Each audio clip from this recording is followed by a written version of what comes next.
नमस्कार, बहुत बहुत स्वागत है दोस्तों आपका। आप क्रिएटिविजन न्यूज का एक्सप्लेनर देख रहे हैं। आपके साथ मैं हूं शबाब। उत्तर प्रदेश की सियासत में एक नया और बड़ा सवाल घूमने लगा है कि क्या अखिलेश यादव अब खुलकर मुस्लिम नेतृत्व पर बड़ा दांव खेलने जा रहे हैं। क्या नसीमुद्दीन सिद्दीकी को राज्यसभा भेजकर 2027 से पहले साफ राजनीतिक संदेश देने की तैयारी है। जी, आज की चर्चा इसी बात से जुड़ी हुई कि क्या वाकई में नसीमुद्दीन सिद्दीकी राज्यसभा जाने वाले हैं। ये अटकलें, ये चर्चाएं क्यों हो रही हैं।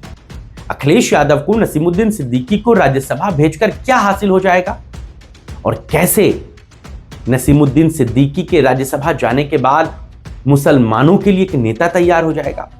आज इसी बात का विश्लेषण करने जा रहा हूं। उत्तर प्रदेश में आने वाले 4-6 महीनों में कई राज्यसभा की सीटें खाली हुई हैं। उनमें 2 इंपॉर्टेंट सीट हैं जिसे समाजवादी पार्टी 100% राज्यसभा सांसद चुन सकती है।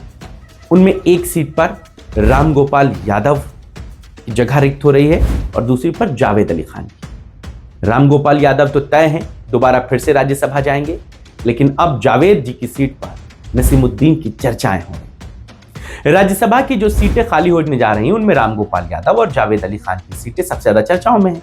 हमने आपको बताया है, सियासी गलियारों में यह बात तेज है कि इन सीटों में से किसी एक सीट पर नसीमुद्दीन सिद्दीकी को राज्यसभा भेजा जा सकता है। सिर्फ इतना ही नहीं, उन्हें राष्ट्रीय महासचिव बनाकर संगठन में भी बड़ी जिम्मेदारी देने की सुगबुगाहट है। अगर ऐसा होता है तो यह कोई जनरल नियुक्ति नहीं होगी, एक सामान्य सी नियुक्ति नहीं होगी, बल्कि सीधा राजनीतिक संदेश होगा। अखिलेश यादव ये पूरी तरह जानते हैं कि नसीमुद्दीन सिद्दीकी का नाम उत्तर प्रदेश में अनजान नहीं है। वो लंबे समय तक सत्ता और संगठन दोनों का हिस्सा रहे। मुस्लिम समाज के बीच उनकी पहचान है, नेटवर्क है और राजनीतिक अनुभव है। 27 की लड़ाई से पहले सपा किसी भी हालत में मुस्लिम वोट में सेंध नहीं लगने देना चाहती। ऐसे में एक मजबूत और चर्चित मुस्लिम चेहरा आगे करना रणनीति का हिस्सा है। यह कदम समाजवादी पार्टी की तरफ से अगर उठाया जाता है तो यह साफ संकेत होगा कि सपा मुस्लिम प्रतिनिधित्व को प्रतीकात्मक नहीं बल्कि प्रभावशाली बनाना चाहती है। अखिलेश यादव अब मुलायम सिंह यादव वाले पैटर्न पर लौट रहे हैं। क्या पैटर्न है?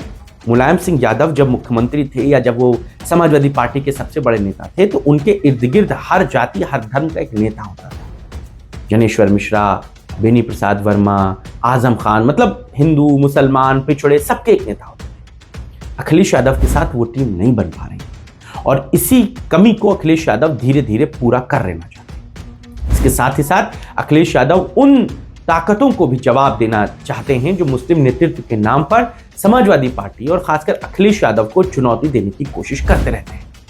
अखिलेश यादव शायद ये दिखाना चाहते हैं कि मुस्लिम राजनीति के केंद्र में अब भी सपा ही है, दूसरा और कोई नहीं।